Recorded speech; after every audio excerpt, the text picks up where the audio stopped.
শ্রমিকদের যে দাবিগুলি ছিল সেই দাবিগুলিতে বিস্তারিত আলোচনা করে কারখানা কর্তৃপক্ষ আমাদের কমিটমেন্ট করেছে যে শ্রমিকদের যে দাবিগুলি আছে সেই দাবিগুলি তারা প্রতিপালন করবে এবং মেনে নিয়েছে তারা দাবিগুলি। এবং এই দাবিগুলি নিয়ে আজকে যে সভা হয়েছে সেই সভার লিখিত একটা কমিটমেন্ট কোম্পানির সাথে ব্যবসা কর্তৃপক্ষের একটা লিখিত কমিটমেন্ট হবে, চুক্তি হবে যেন তারা এই তাদের যে দাবিগুলি ছিল শ্রমিকদের সেই দাবিগুলি প্রতিপালন করা হয়। নিঃসন্দেহে এটা একটা দুঃখজনক ঘটনা, অনাকাঙ্ক্ষিত ঘটনা এবং একটা প্রাণ এখানে চলে গিয়েছে। এটার জন্য আমরা সবাই দুঃখিত এবং এই ধরনের ঘটনা যাতে আর না ঘটে এই বিষয়ে আলোচনা হয়েছে।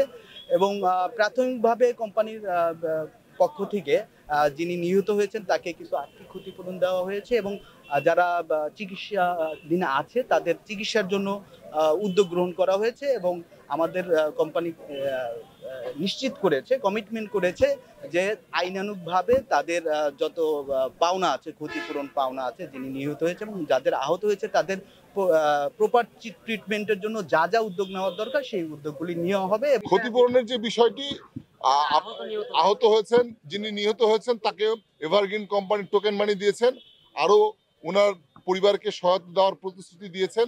এভারগ্রিন কোম্পানির যে মালিক তিনি শুক্রবার আসবেন, ব্যবসার সাথে বসবেন, যারা আহত হয়েছেন তাদের সকলকেই ক্ষতিপূরণের ব্যবস্থা ওনারা করে দিবেন বলে আশ্বস্ত করেছেন আমাদের। আমরা প্রায় 3 ঘন্টা আমরা আলাপ আলোচনা করলাম।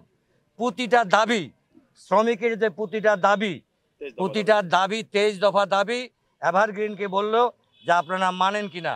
তারা বলল আমরা মেনে নিলাম।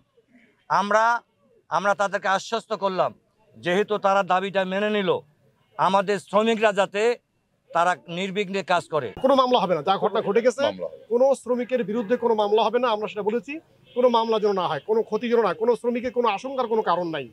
আর আপনাদের কাছে যেটা ওখানেও মিটিং কথাও এসেছে যে সাংবাদিক ভাইরা আপনারা যারা জাতির বিবেক, আপনাদের উপর নির্ভর করছে গোটা এলাকায় এই সংবাদগুলো প্রচার হবে। আমাদের ইপিজেডের স্বার্থে, আমাদের এলাকার মানুষগুলোর স্বার্থে আমাদের এখানকার নিউজগুলো হবে পজিটিভ। কোনো পক্ষকে উস্কিয়ে দেওয়া নয়, কোনো পক্ষকে ঘায়েল করার জন্য নয়, কাউকে দমিয়ে রাখার জন্য নয়। পজিটিভলি আমরা নিউজ করব।